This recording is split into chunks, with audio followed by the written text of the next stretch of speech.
자, 요한일서 5장 11절 12절 영원한 생명을 가진 자, 또 증거는 이것이니 하나님이 우리에게 영생을 주신 것과 이 생명이 그의 아들 안에 있는 그것이니라. 아들이 있는 자에게는 생명이 있고 하나님의 아들이 없는 자에게는 생명이 없느니라. 아멘. 이거 암송들 하고 계시는 말씀이지요.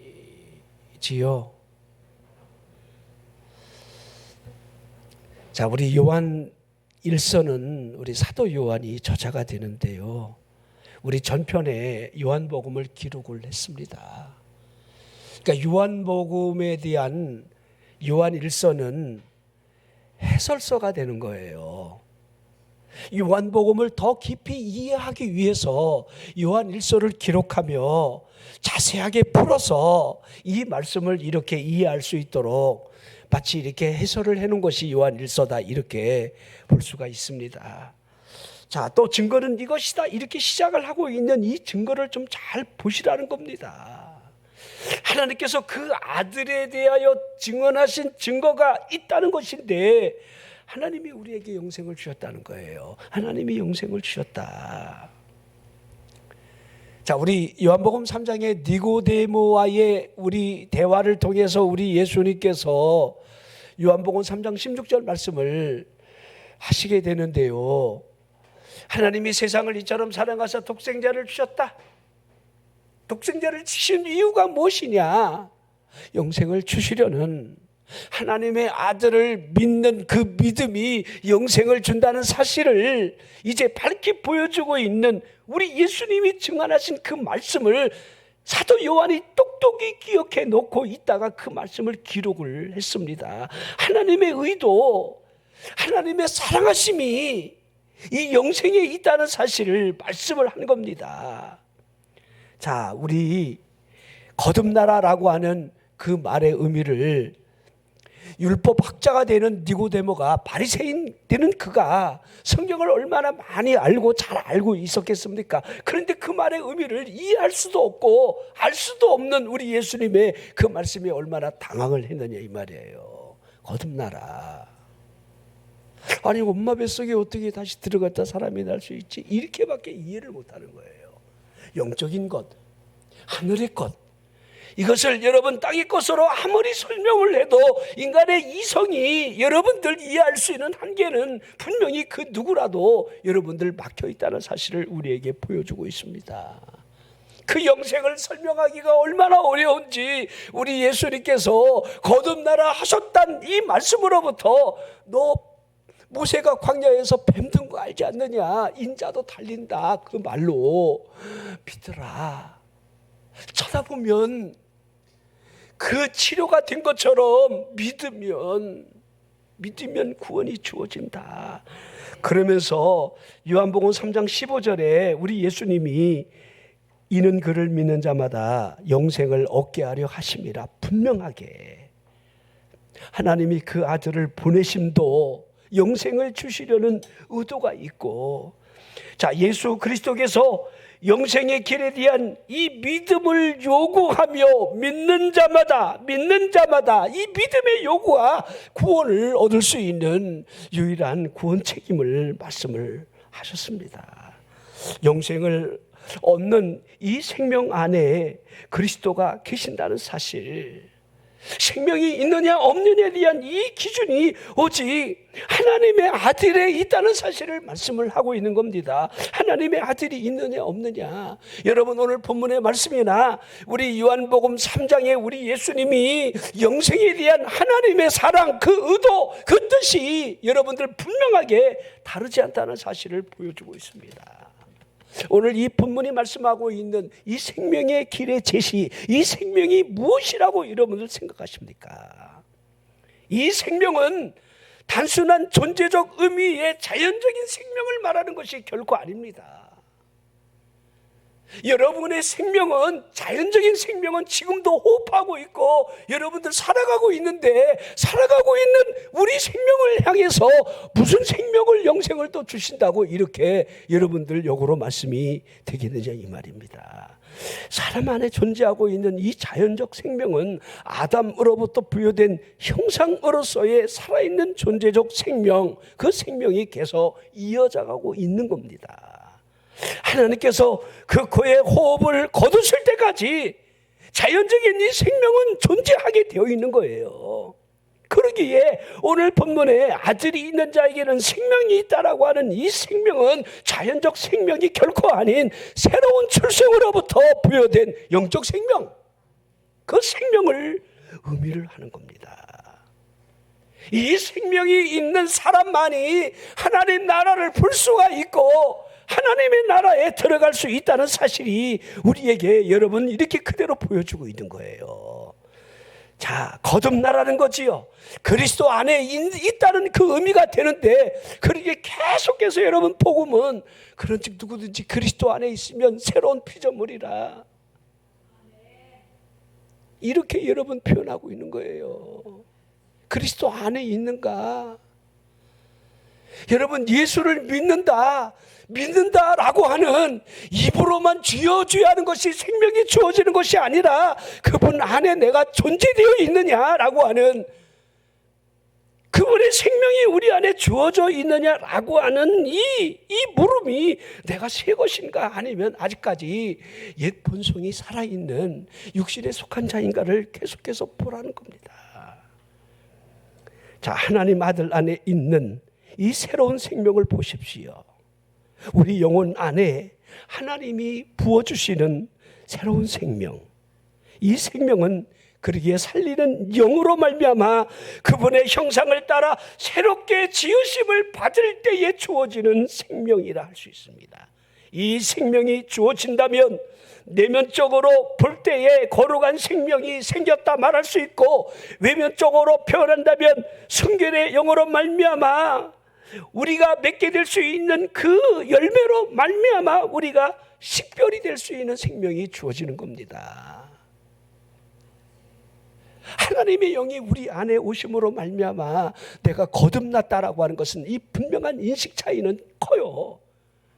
그것이 있는 사람은요, 외적으로도 드러나요. 거듭났다 그러는데 거듭난 열매가 없다라고 한다면 거듭나지 않은 겁니다.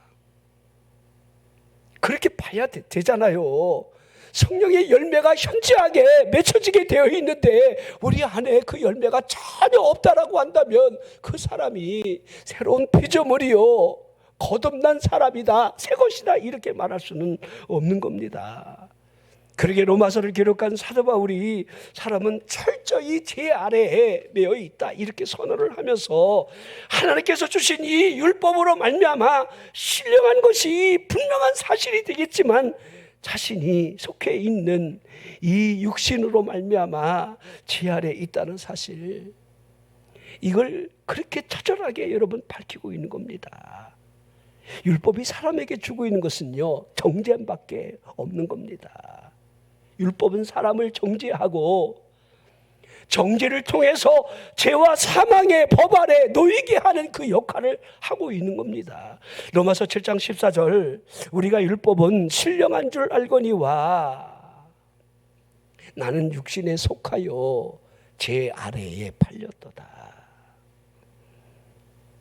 육신에 속한 사람이 죄 아래에 팔렸음을 이렇게 고백을 하고 있습니다.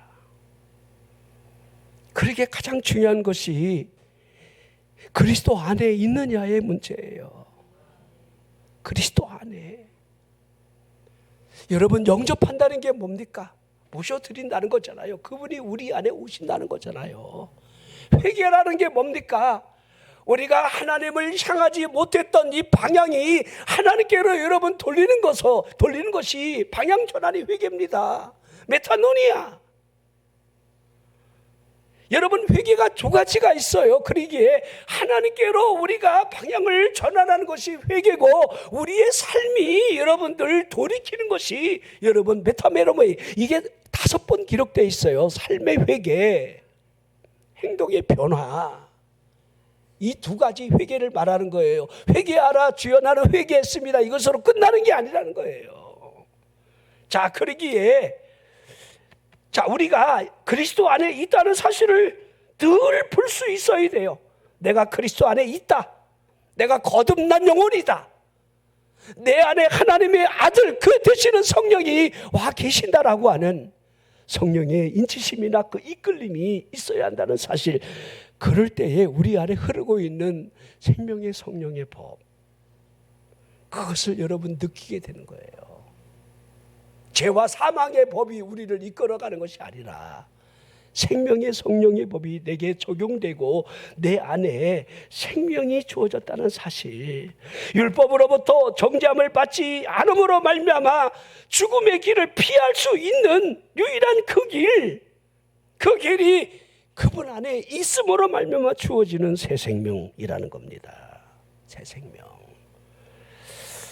자, 우리 이 사도 바울이 이제 여러분들 성령의 이 인도함을 따라서 우리 3차에 걸친 그 복음 전도 여행을 떠나게 되고 마지막 그렇게 가고 싶어 했던 그 로마는 제수의 몸으로 이제 가이사에게 항소를 함으로 로마로 가게 되는 그 마지막 여정이 쭉 펼쳐지는데요. 이 사도 바울의 그 일생을 보면요, 어느 곳에 가든 그가 드러내는 것은 복음이었다는 거지요. 오직 예수 그리스도. 율법이 말하고 있는 것이나 선지자들이 말하고 있는 이 모든 것들을 풀어서 여러분들 보여주게 하는 것이 오로지 예수 그리스도였다는 거예요. 예수. 그 예수 안에 있는 그 무엇을 여러분 전하려 했단 말입니까? 생명, 영생. 이것이 여러분들 우리가 말하는 구원입니다. 빌립보 감옥에 여러분 간수를 향해서 주 예수를 믿어라.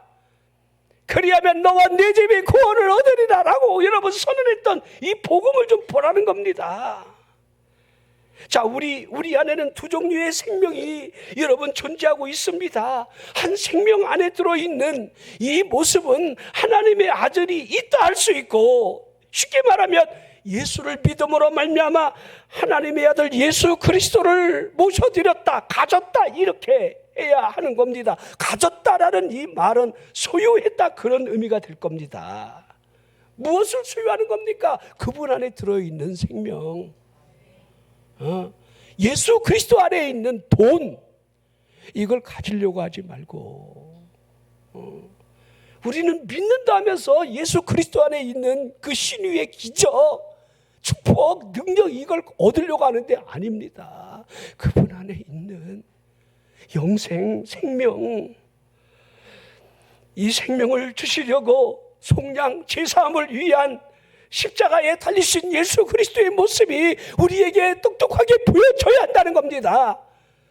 우리를 구원하시기 위해서 다소 상처난 몸을 보이시는 그분의 그 의도가 여러분들 우리 안에 새겨져 있어야 하고, 여러분이 예배를 드리고 돌아가는 발걸음에 여러분 그 상처난 몸을 붙들고 바라보고 여러분 돌아가는 사람이 되어야 한다는 겁니다.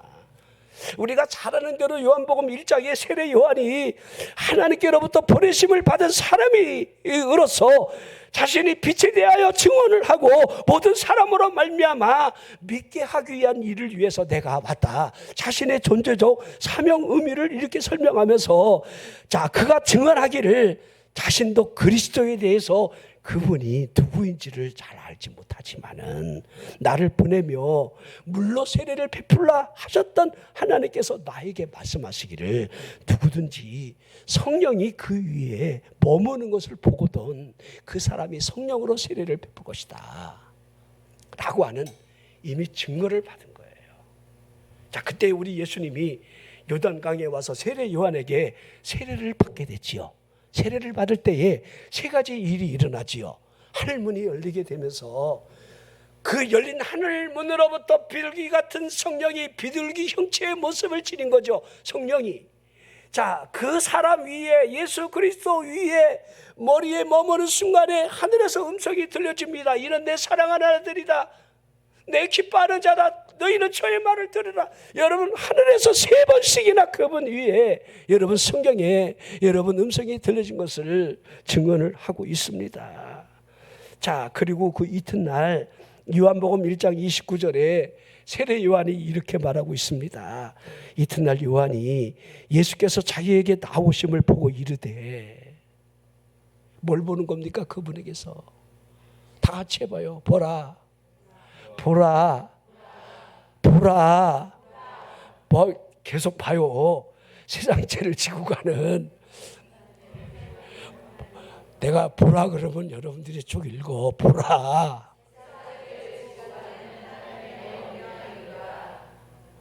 보라. 아니 그만해요.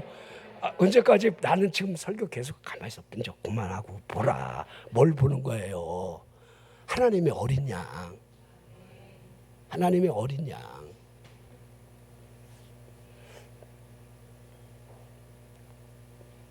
여러분들이 성경에 대한 지식이 어느 정도 있으니까 이 말씀을 읽으면서 들으면서 아 그렇구나 그렇구나 이렇게 그냥 쉽게 여러분들 지나갔지만, 세례 요한이 증언하면서 보라 했다라고 하는 이 하나님의 어린 양, 이걸 집중해서 보라는 겁니다. 그 어린 양이 뭡니까? 유월절에 어린 양이 어떤 역할을 했습니까?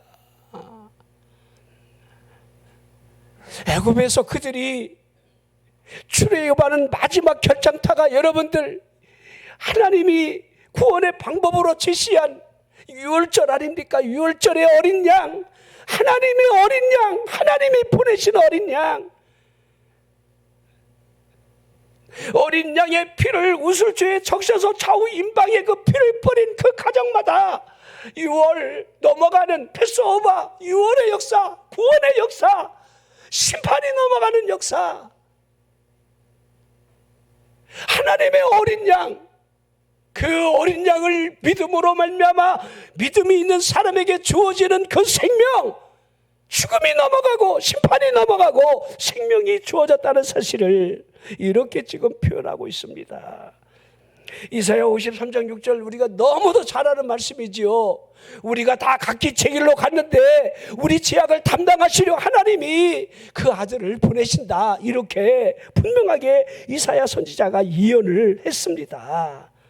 예수님께서 생명으로 옮기는 길에 대한 이 제시의 말씀을 스스로 하신 말씀은 우리가 너무도 잘 알고 있는 말씀이에요.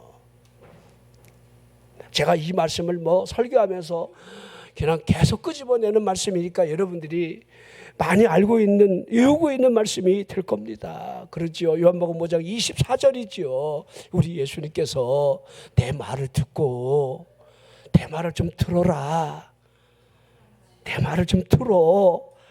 나 보내신 이를, 그게 누굽니까? 하나님 아닙니까? 하나님이 세상을 이처럼 사랑하사 독생자를 보내셨다. 나 보내신 이를 믿는 자는 영생을 얻었고 심판에 이르지 아니할 것을 사망에서 생명으로 옮겨졌다, 이렇게 지금 말씀을 하고 있습니다. 생명을 얻는 길이 내 말을 듣는 데에 있음을 분명하게 말씀을 하고 있습니다.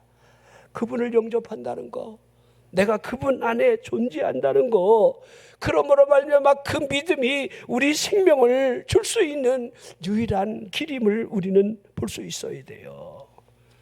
오늘 본문에 읽었죠. 아들이 있는 자에게는 생명이 있고, 또 증거는 이것이니 하나님이 우리에게 영생을 주셨다는 사실과 아들이 있는 자에게는 생명이 있고, 이 생명이 영생이라는 거지요.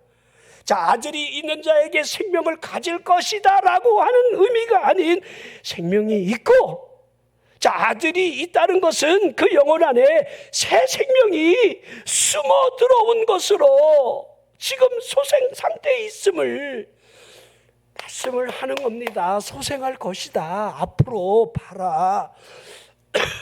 시간이 지나면 죽어있는 생명이 자연스럽게 살아나게 되는 과정이 있을 것이다. 이런 진화의 과정을 설명하는 게 아니라 여러분 살아있고 들어있고, 자, 지금 그 말씀을 하고 있는 겁니다. 여러분이 예수님을 믿음으로 영접했다라고 한다면 영원한 생명을 소유가 한 하나님 앞에서의 산자가 되었음을 좀 믿으라는 겁니다. 여러분, 예수 그리스도를 우리가 믿는다 말하잖아요. 여러분 예수 그리스도를 믿잖아요. 자, 그러면 믿는다라는 그 의미가 마치 영혼의 여러분 손과 같은 역할을 하며 생명을 우리가 뻗어서 붙잡는 것과 여러분 결코 다르지 않다는 겁니다. 실제적으로 죽어있는 사람이 여러분 어찌 손을 뻗을 수가 있겠습니까? 믿음은 그러기에 손과 같은 역할을 하는 거예요. 자, 말씀이 들려지면 그 영혼의 손을 내밀면서 아멘, 난 그 말씀을 믿습니다 라고 붙드는 행위가 여러분들 영혼의 새 생명이 주어졌음을 보여주는 결과라는 겁니다. 자, 믿음은 영혼의 눈과 같아요. 자, 그러기에 불뱀에 물린 사람이 쳐다보면 나은 것처럼 죄로 말미암아 죽을 수밖에 없는 상태로부터 십자가에 매달리신 예수 그리스도를 바라본다. 바라보는 것이 믿음이라는 겁니다. 죽은 영혼을 살릴 수 있는 그 바라봄이 기회라는 사실을 우리에게 성경은 말씀하고 있는 겁니다. 자, 바라만 봐도 구원을 받는데 죽음의 눈을 가진 그 영혼이 어찌 여러분들 바라볼 수가 있겠습니까? 지금 죽어 있는 사람은요, 바라볼 수가 없어요. 여러분, 우리가 신앙생활에 지금 우리 마지막 시대를 살고 있는 이 정점에서 가장 우리들이 축복을 받았다라고 한다면 정말 눈을 뜨고 볼 수 있느냐, 달려갈 수 있느냐. 지금 여러분들 우리 신앙이 주저할 때가 아닙니다. 여러분, 그날이 디데이가 천사장의 나팔 소리와 더불어서 우리가 휴가하는 날이 일어나고 마지막 때가 여러분들 우리가 곧 언제 임할는지 모르지만 가까이 온 것은 우리가 느낌적으로 아는데, 우리 여러분들 아기를 낳으신 분들은 알잖아요. 이죠. 애가 요새는 여러분들 다 이제 뭐 날짜까지 계산하지만은 어떻게 그날 그때를 여러분들 우리가 정확하게, 우리 아이는 2024년 12월 25일 12시에 나올 거야. 누가 그렇게 말합니까?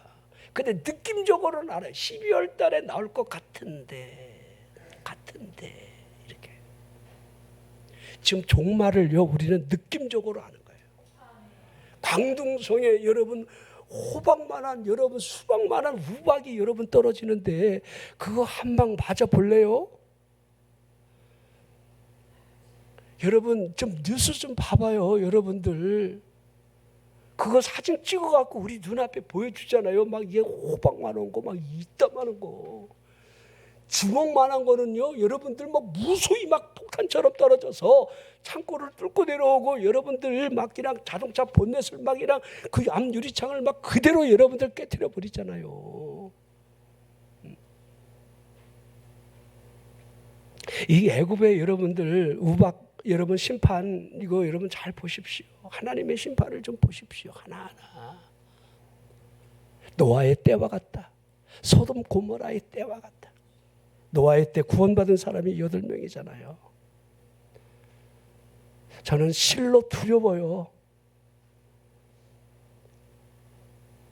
주님이 우리를 부르실 때에 정말 부름받을 사람들이, 믿음의 사람들이, 진짜 믿음의 사람들이, 준비된 사람들이 과연 얼마나 될까? 우리 교인들 가운데도 얼마나 올라갈까? 얼마나 남아있을까? 아멘하고 울면서 기도는 잘하고 저런 사람들이 만약에 남아있다라고 한다면 어떻게 할까? 믿음의 눈을 열어야 돼요. 시브리 12장 2절에 믿음의 주여 또 온전하게 하시는 이인 예수를 바라보자. 그러면서 그 뒤에 말씀이 이유를 설명하고 있는데, 우리 예수님은 영광된 것을 내다보며 십자가의 부끄러움을 개의치 아니하시고 십자가를 지셨다, 이렇게 하고 있는 거예요.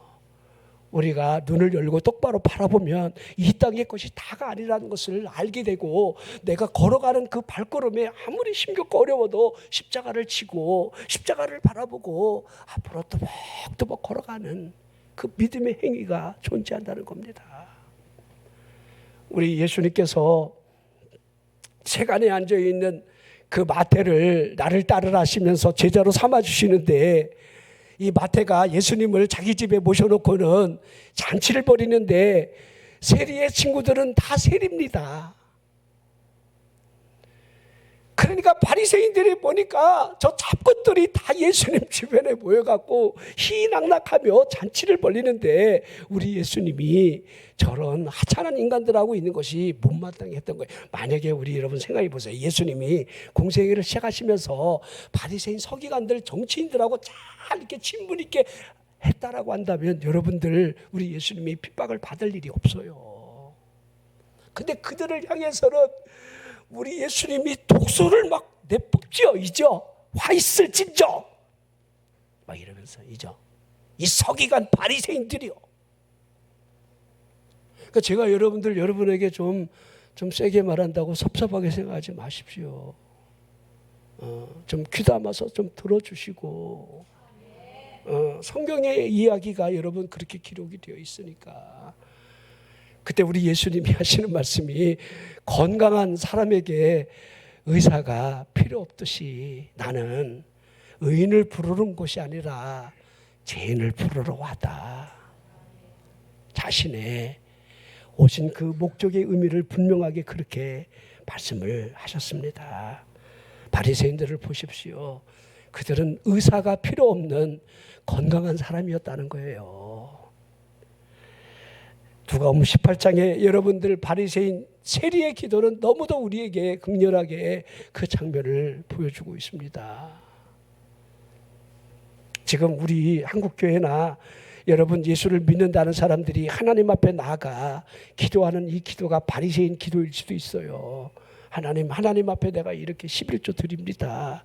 내가 하나님 이렇게 새벽 예배도 드리고 하나님 내가 주를 위해서 이렇게 하는 것들을 가지고 왔습니다.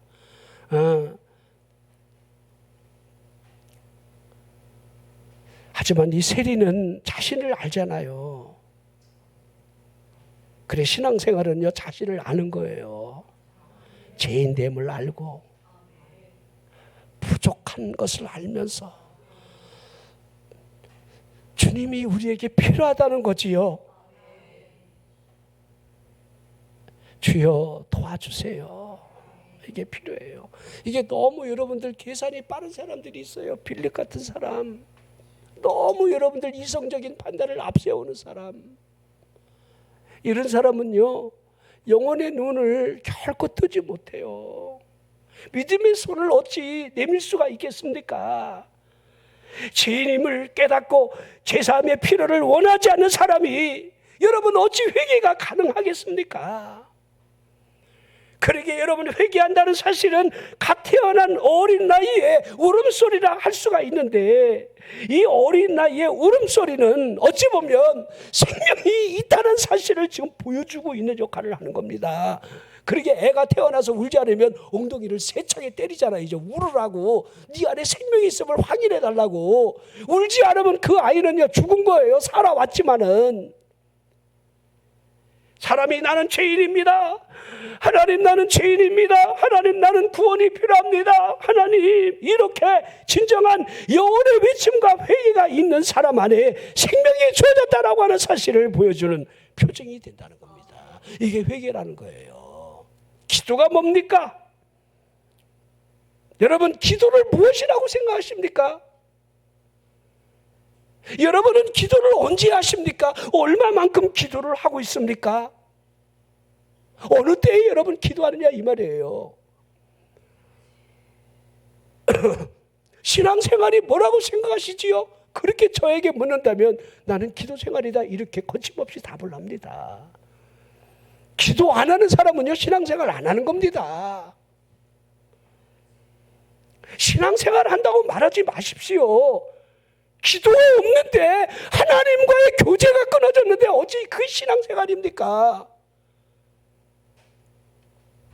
생명이 주어진 사람에게 기도는 그냥 기도가 아니라는 사실을 여러분들, 우리 담에석 도상에서 부활한 주님을 만난 여러분들 다소의 사울을 우리에게 여러분들 대비시키면서 보여주고 있는 것 분명한 사실이라 해야 돼요. 우리가 길리기아 다섯성에 여러분들 이 다수의 사울은 나면서부터 로마의 시민권을 가질 정도로 굉장히 권력자, 요새 말하면 엄친아라 이렇게 할 수 있는 그런 사람이고 또 똑똑했던 것 같아요. 자, 디아스포라 이방인, 저 이방 땅의 길리기아 큰 성이라고 하는 그 다수성이 큽니다. 거기서 예루살렘으로 유학을 온 거예요. 지금 우리나라 서울대학교 역할을 하는 가말리알, 여러분들 그곳에 들어가서 여러분 수학을 하고 대제사장들이 가장 인정을 하는 유대교를 지나치게 믿는 그 열정이 당시에 예수 그리스도를 믿는 그 사람들을 이단으로 정죄하고 여러분들 박해하는 일에 가장 앞장을 섰던 스데반 집사를 돌로 쳐 죽이고, 교회에 여러분들 쳐들어가서 남녀노소를 여러분들 결박하여 끌고 갔던 그가, 그 열정이 공문을 받아 저 42km 되는 여러분 다메스커스까지 여러분들 쫓아가는 거예요. 검사의 위치에서 40여 명의 여러분 군주를 이끌고 말을 타고 여러분들 당당하게 지금 다메섹을 가고 있습니다. 거기서 우리 주님이 가로막잖아요. 사울아 내가 어찌하여 나를 이렇게 핍박하느냐.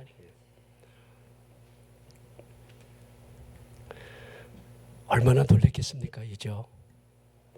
여러분들이 예수를 믿을 때에 아무개야 너 왜 이렇게 믿음이 없느냐 이렇게 한다면 얼마나 놀라겠어요. 이죠. 자, 정면으로 그 빛이 나는 쪽을 향해 두 눈을 쳐다보므로 눈이 멀게 되고, 소리가 나는 쪽으로 귀 기울여 여러분들 그 음성을 듣게 되지만, 다른 사람들은 빛은 보지만 그 음성을 듣지 못합니다. 그래서 눈먼 채로 여러분들 집가라는 거리에 여러분 시몬의 집에 우거를 하게 되는데, 하나님이 아나니아를 보내면서 이 아나니아가 안수를 하라 하지요. 지금 다소의 사울이 눈이 멀어 지금 그 집에 들어가 예수가 하나님이었어. 그렇죠? 이 바리새인들은 하루에 8시간씩 기도합니다. 그렇게 수없이 기도했던 내가 믿는 유대교의 하나님이 진짜 하나님이라고 믿었는데, 하나님의 아들 예수 저분이 진짜란 말이야? 이게 진짜란 말이야? 그러면 내가 지금까지 하나님을 대적한 거 아닌가? 하나님을 믿는 사람들을 내가 얼마나 죽였는데, 내가 아니 어떻게 이런 일이, 아니 이게 무슨 일이야 도대체. 눈을 뜨고 싶어도 그 눈을 멀어버렸습니다. 하염없이 그 집에 들어가서 눈물을 흘리며 성경을 되짚어보고 예수 그리스도를 알려고 애를 써도 여러분들 너무 혼잡한 상황 가운데 이미 그 영안이 열렸기에 여러분 말씀이 이제 꽤 맞춰가는 거예요. 그런데 기도를 해요. 근데 분명히 아나니아라고 하는 예수님의 제자를 우리 주님이 부르면서 아나니아야, 그러니까 아나니아가 왜요? 너 가서 사울이라고 하는 이 청년을 찾아가서 이제 내가 하는 말을 전하라 그랬더니, 예수님 혹시 소문 못 들으셨어요? 저 친구가요 우리 죽이려고요 여기까지 왔던 친구예요. 예수님 뭘 잘 모르시는 거 아니에요? 이게 참 우리들의 믿음의 이게 그렇죠? 고넬레 집에 가라니까 나 먹은 적 없다니까요. 베드로하고 어쩜 그렇게 다르지가 않는지. 근데 보세요. 다소의 사울이 기도하면서 아나니아라는 이름을 가진 사람이 자신에게 와서 내 머리에 손을 놓고 안수하니까 자신의 눈이 떠진다는 사실을 기도하며 보고 있어요. 사도행전 1장을 보십시오. 여러분 9장을 보십시오. 아주 정확하게 그렇게 자세하게 기록을 해놨습니다. 기도하는 사람, 기도한다는 거, 새 생명이 우리 안에 주어졌다는 이 사실이 여러분 회심이라 이렇게 하는데, 여러분 거듭남, 새로남, 뭐 이거 결코 다 똑같은 말이에요. 틀린 말이 아니에요. 새 것이 되었다. 뭐 회심 똑같은 단어예요. 똑같은 의미고요. 그러니까 여러분들이 뭐 이렇게 오해할 필요는 없는데요. 그러기에 새로운 생명이 주어졌다. 새로운 생명이 주어진 거. 자, 여러분, 갈멜산에 제단을 쌓아놓고 불을 내려달라고 참신 되심을 보여달라, 이렇게 여러분들 기도했던 그 엘리야의 기도, 얼마나 위대한 기도입니까? 한번 상상이라도 해보십시오. 하늘에서 불이 내려 그 쌓아놓은 제단 위에 여러분 불이 내렸다는 거, 불이 그 제단을 핥았다는 거, 물을 여러분들 그렇게 도랑이 막 철철 흘러나게끔 나무에 쌓아오는 그 소를 여러분 하나님이 핥았다는 거. 망나니 가춤을 추면서 바알 아세라 선지자 850명이 자신의 몸을 자해하면서 바알이요, 바알이요, 불로 응답해달라고. 여러분, 그래도 그 씨는 응답할 수 없는, 여러분, 짜가라는 거. 여러분이 섬기는 신들, 세상 신들은 짜갑니다. 돈이 줄 수 있는 신이 여러분에게 그렇게 행복을 크게 여러분 줄 것으로 여러분 오해한다면 나중에 눈탱이 맞습니다. 그것이 전부가 아니라는 거.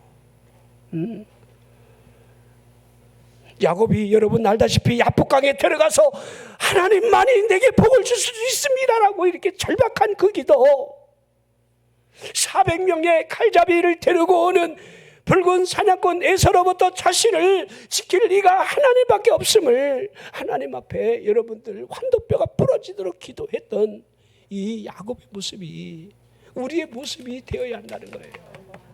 하나님만이 도우실 수 있습니다. 하나님만이 복을 주실 수 있습니다. 하나님 앞에 결사적으로 환도뼈가 부러졌는데도 에세겔 골짜기에 마른 뼈가 가득한 환상을 보았던 그 모습, 마치 여러분 우리의 모습이라 여러분 할 수가 있습니다. 우리의 진짜 모습은 허물과 죄로 말미암아 죽었다, 이렇게 선언이 되었기 때문이지요. 예배 2장 1절에 그가 누굽니까? 예수 그리스도. 허물과 죄로 죽었던 너희를 살리셨도다, 살리신 그분이라는 사실을 전제를 하는데, 마치 이 에스겔 골짜기를 가득 메우고 있는 이 뼈들 자체에는 생명 자체가 여러분 없는 겁니다. 그곳에서 끔찍한 죽임을 당한 이 시체들을 좀 보십시오. 죽음의 정적이 흐르고 있는 마른 뼈들의 침묵을 지금 그대로 보여주고 있습니다. 마른 뼈들에게 생기가 돈다는 사실은 실은 불가능에 가까운, 기대할 수 없는 일이라 해야지요. 하지만 하나님이 이 에스겔 선지자로 하여금 대언을 하라 하시는데, 자, 생기로 하여금 이 죽임을 당한 자에게 불어서 살아나게 하라, 그렇게 하는 거지요. 에스겔 37장 9절을 볼까요? 또 내게 이르시되 인자야, 너는 생기를 향하여 대언하라. 생기에게 대언하여 이르기를 주 여호와께서 이같이 말씀하시기를, 생기야, 사방으로부터 와서 이 죽임을 당한 자에게 불어서 살아나게 하라.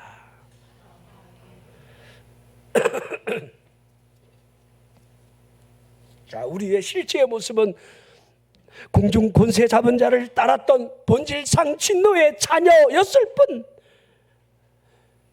그 상황으로부터 하나님이 긍휼을 우리에게 베푸신 그 큰 사랑으로 인하여 그리스도와 더불어 허물과 죄로 죽었던 우리를 살리셨다. 에베소 2장에 이렇게 말씀을 하고 있습니다. 우리 욥기서를 보면요, 욥의 친구 소발 엘리바스 빌닷이 나오고 있는데요. 자, 이 욥은 그들이 하는 말이 결코 위로가 되지 않았고, 그들이 욥아 생각해봐라, 하나님이 이런 분이 아니더냐, 자신이 알고 있는 하나님에 대해서 나부랑 여러분들 짓거리는 소리를 욥은 수긍하지 않았습니다. 왜? 자신을 알기 때문에. 욥은 불의하지 않았고 욥은 거짓을 한 적이 없습니다. 근데 친구들이 와서 욥아 너 생각해봐. 이렇게 지금 네가 어려움을 당하는 것은 아닐 땐 굴뚝에 연기 나겠느냐.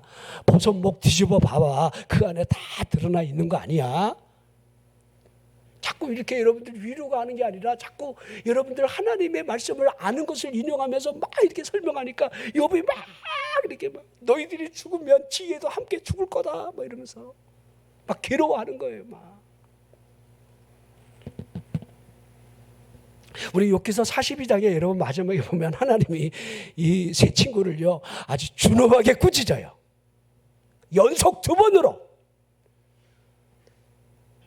너희들이 하는 말이 나에 대해서 하는 말이 옳지 않도다.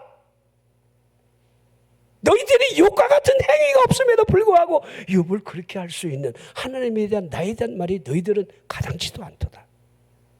책망을 해요.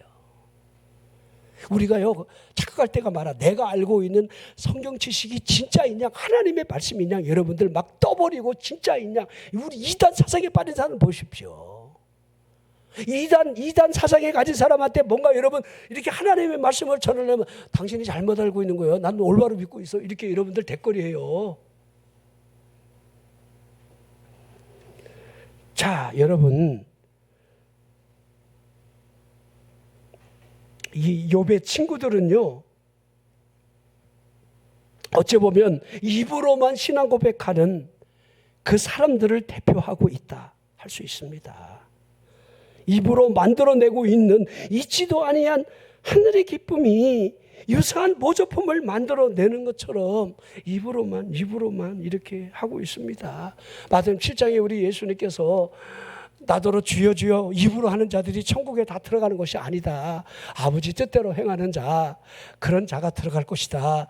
이 불법을 행하는 자들아 내게서 떠나가라. 나는 너희들을 도무지 알지 못한다. 이거 보세요. 주님이 알지 못한다? 불법이 뭐예요? 여러분이 당장 여러분 차 타고 이제 예배 끝나고 나가서 불법을 저질러 보세요. 교통에 대한 불법을 저지르면 당장 딱지가 날라온다든지. 그렇죠. 나 여기 내동 사거리 여기 우리 원장님하고 병원 가는데 여기 내동 사거리 이렇게 차가 있길래 옆으로 해서 2차선에서 직진 갔더니만 누가 뒤에서 찍어갖고 8만 원 날라왔어요. 그 직진 금지 구역이래. 그렇게 이거 안 걸릴 사람 솔직히 그렇게 우리나라 사람들 준법 정신이 그렇게 투철한 줄을 몰랐어요. 거기 카메라도 없고 아무것도 없는데. 여러분들은 그렇게 하지 마십시오. 절대 사람만 안 다치면 돼요. 차는 찌그러질 수도 있으니까 막 인상 쓰고 거기다 더군다나 십자가 크게 걸어놓고 차 안에다 성경책 집어넣은 채로 막 거품문 채로 막 그냥 여러분들 이렇게 다투면요 그 영혼 잃는 거예요.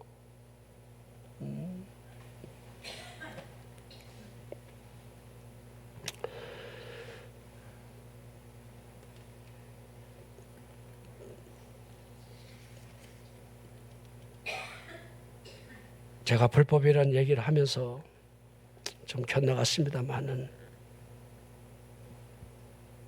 제가 여러분 행위에 대한 구원을 설명하려는 의도는 전혀 없어요.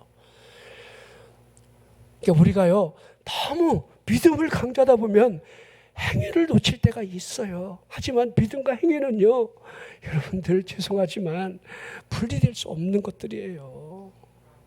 쌍둥이에요. 그렇죠? 행함이 없는 믿음은 죽은 믿음이라 이렇게 설명하는데 죽은 믿음으로 어떻게 구원받겠습니까? 믿음으로 구원받는데 믿음이 죽었는데 어떻게 구원받겠습니까? 행함이 없는 믿음은 죽은 믿음이라. 그러니까 믿음의 행함은요 일직선상에 같이 쌍둥이처럼 걸어가야 되는 거예요. 분리하면 안 된다는 거예요. 불법을 행하는 자들아 내가 너희를 도무지 알지 못한다. 자, 우리는 죽은 자가 아닙니다. 하늘의 것을 가지고 이 땅의 것으로 매우 흡족하게 여러분 살아서는 안 된다는 것을 죽은 자가 아니라는 의미가 있는 겁니다. 우리가 잘 아는 대로 조화에 무슨 향기가 있겠습니까? 꽃으로부터 달콤한 즙을 내고 향기로운 냄새를 여러분 조화는 흉내내지 못하는 겁니다. 자, 그 차이를 벌과 나비가 분명하게 여러분 보여주는 겁니다. 가짜한테는 벌과 나비가 여러분 찾아가지 않아요. 여러분이 진짜 믿음인지 가짜 믿음인지는 그대로 드러나게 될 텐데, 고린도후서 2장 15절에 우리는 구원받는 자들에게나 망하는 자들에게나 하나님 앞에 그리스도의 향기라 이렇게 하고 있습니다. 그 향기, 생명으로부터 생명에 이르는 냄새를 여러분들 바라게 하는 것이고, 우리가 어떠한 향기를 바랄 수 있느냐라고 하는 것은 우리에게 여러분 그대로 드러나는 겁니다. 아들이 있는 자에게는 생명이 있고, 아들이 있는 자에게는 생명이 있고, 아들이 있는 자에게는 생명이 있다. 오늘 이 한 말씀을 여러분들이 적용을 여러분 스스로가 꼭 해보고 돌아갔으면 좋겠습니다. 여러분 생명이 있습니까? 여러분 안에 아들이 정말 계시는 겁니까? 아들이 있는 겁니까? 하나님께서 증거하고 계신 이 말씀으로부터 어떠한 삶을 살아왔느냐, 제가 여러분들 묻는 것이 결코 아니잖아요. 여러분에게 아들이 있느냐, 이걸 지금 묻는 겁니다. 하나님의 아들이 있느냐, 여러분들이 구원받을 만큼 어떻게 살아왔느냐, 착하게 살았느냐, 이걸 묻는 게 아닙니다. 하나님의 아들이 있느냐. 가난의 밑바닥으로부터 인간다운 삶이 주어지지 않았다 할지라도 환난 가운데 풀무불 속에 들어가 있는 상황으로부터 우리가 변절할 수 있다 할지라도 다시 돌이켜 예수 그리스도 앞에 나아간 생명, 아들이 있는 생명, 우리는 탕자일 수도 있어요. 그게 우리에게 주어지는 그 큰 의미를 보여주고 있는 겁니다.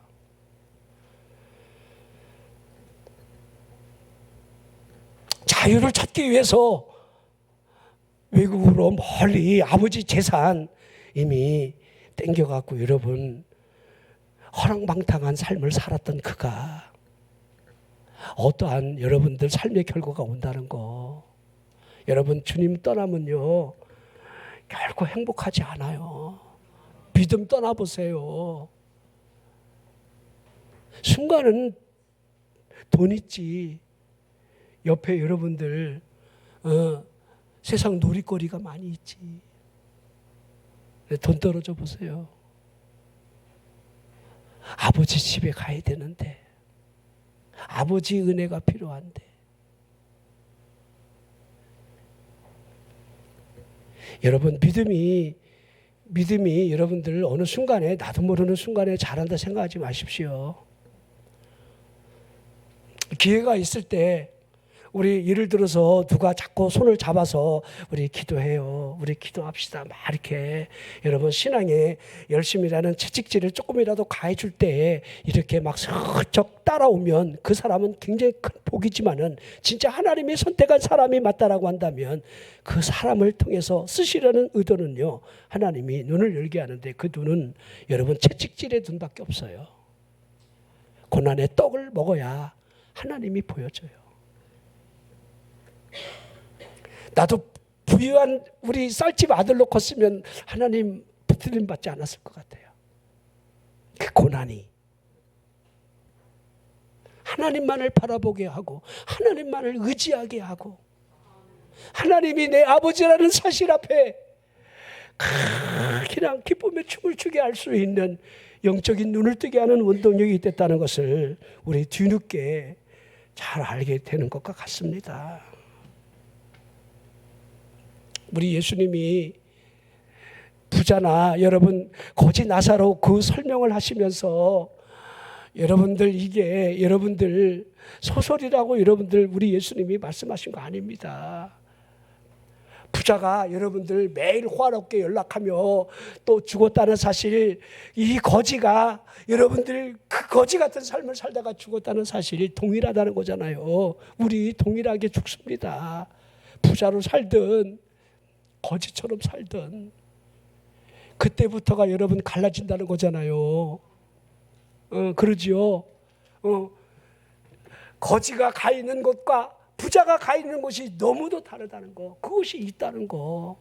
한번 죽는 것은 사람에게 정해진 것이요, 그 위에 심판이 있다는 사실 앞에 누가 여러분 다룰 수가 있겠습니까? 분명한 사실은 그곳에 들어가면 다시는 기회가 없다는 겁니다. 그곳에 들어가면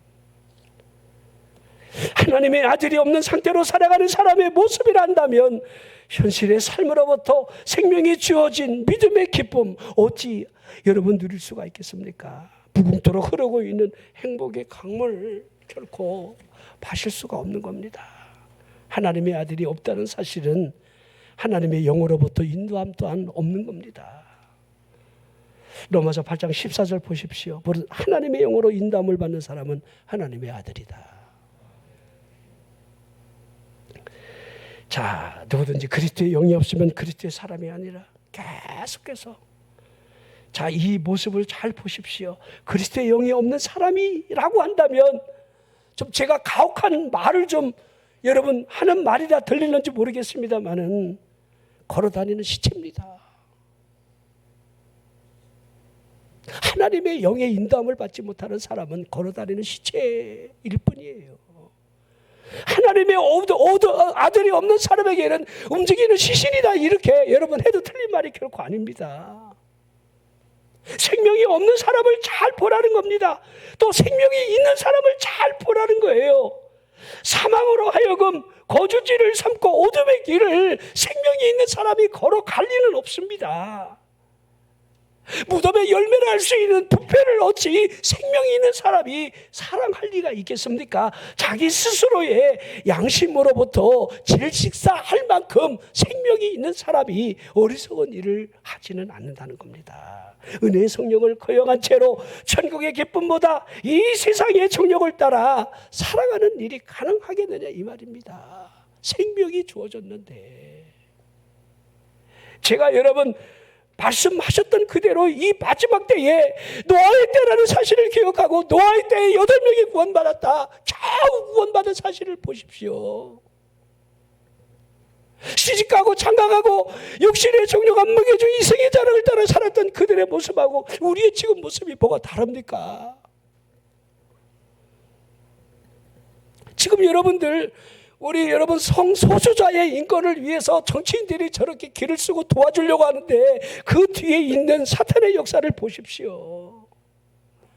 우리가 아는 대로 하나님이 아담을 만들고 갈비뼈를 취하여 여자를 만들었지, 여러분 남자와 여자 사이에 다른 성이 있습니까? 성경에 내 마음대로 여러분 성을 언제든지 바꿀 수 있는 권리가 주어졌다고 여러분 해야 합니까? 여러분 남자와 남자끼리 살고 여자와 여자끼리 여러분 동생을 하면서 살면 여러분 아기가 생깁니까? 안 생깁니까? 안 생기니까 DNA 조작을 해서 유전자 변이를 하고 여러분 둘리 같은 여러분 양이 나오고 개새끼가 나오고 이러잖아요. 개새끼 죄송합니다. 평소의 언어가 이렇게 쉽게 나와갖고 사람 복제하는 거예요. 시간 문제입니다. 동성애 때문에 그런 거예요. 성경을 보세요. 하나님의 심판이 여러분 가까이 왔음을 소돔 고모라가 그 사실을 증명하고 있고 노아 시대의 때가 여러분들 증명을 하고 있는데 지금 우리 한국교회 현상이 여러분 이 현상이 우리 기독교인들마저도 그것을 여러분들 그냥 그럴 수도 있지 이런 인식을 갖는다라고 한다면 죄송하지만 그 사람 마음속에 하나님의 아들이 있느냐 묻고 싶어요. 진짜 정상적인 믿음인가? 구원받은 믿음인가? 하나님의 아들이 그 안에 모셔진 생명이 있는 진정한 믿음이 살아 움직이게 하고 있는가? 이건 우리 스스로가 말씀을 통해 알고 있는 겁니다. 난 우리 교회 아이들 가운데도 갑자기 동성애자가 나타나갖고 목사님 주례해 주세요 이럴까봐 어떨 때 겁이 나 죽겠어. 지금 분명히 말합니다. 나 감옥 가 죽는 날이 있더라도 안 합니다. 법이 바뀌어갖고 미국에 여러분 거부하는 사람들 목사님들 감옥에 가기도 합니다. 나는 감옥에 갈 각오가 이미 되어 있는 목사입니다. 순교할 각오가 되어 있습니다. 저는 그런 거 갖고 저 시험할 필요도 없어요. 안 하니까. 이게 이런 설교를 여러분 해야 될 정도로 이 사회가 이렇게 지금 마지막을 달리고 있습니다. 여러분의 자녀들 가운데 어느 날 남자가 남자를 데려와서 며느리라고 할 때 아들 셋 있는 사람은 기도 많이 하셔야 됩니다.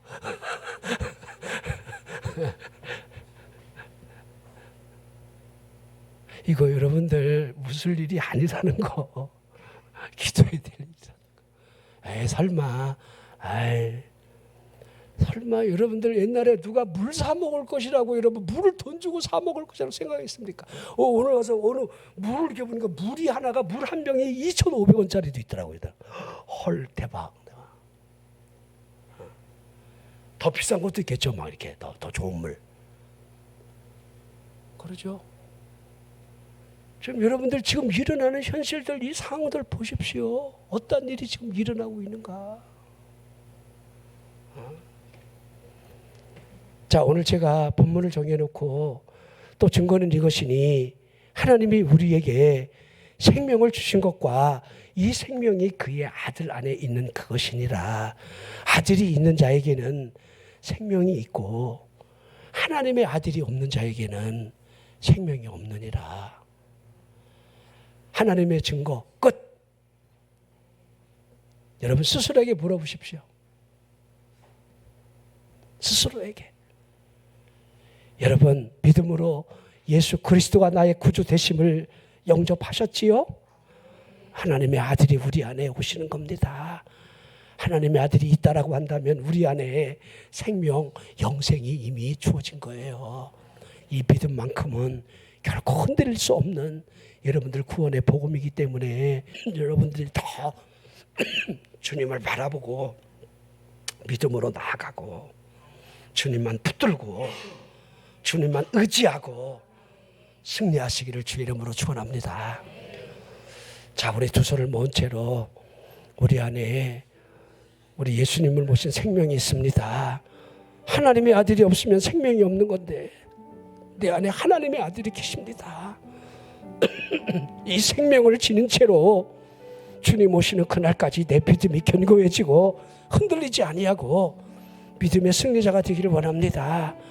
그런 믿음의 고백을 여러분 스스로 하십시오. 여러분의 입으로 여러분이 해야 돼요. 듣는 귀로는 안 돼요. 신앙 고백이 뭡니까? 여러분의 입술로 하는 거예요. 여러분의 입술로 주여 나를 도우소서. 주여 나는 죄인입니다. 주여 나를 불쌍히 여겨 주시옵소서. 주여 내 삶이 힘겹고 고단합니다. 하지만 나를 도울 리가 여호와 하나님 한 분밖에 없습니다. 주여 나는 어디로 가야 할지 모르는 방랑자와 같습니다. 하나님 내 인생길을 하나님이 인도해 주시옵소서. 주여 역사해 주시옵소서. 이렇게 간절하게 여러분 한 1분이라도 여러분의 입술의 고백으로 우리 주여 하고 한번 기도해 봅시다.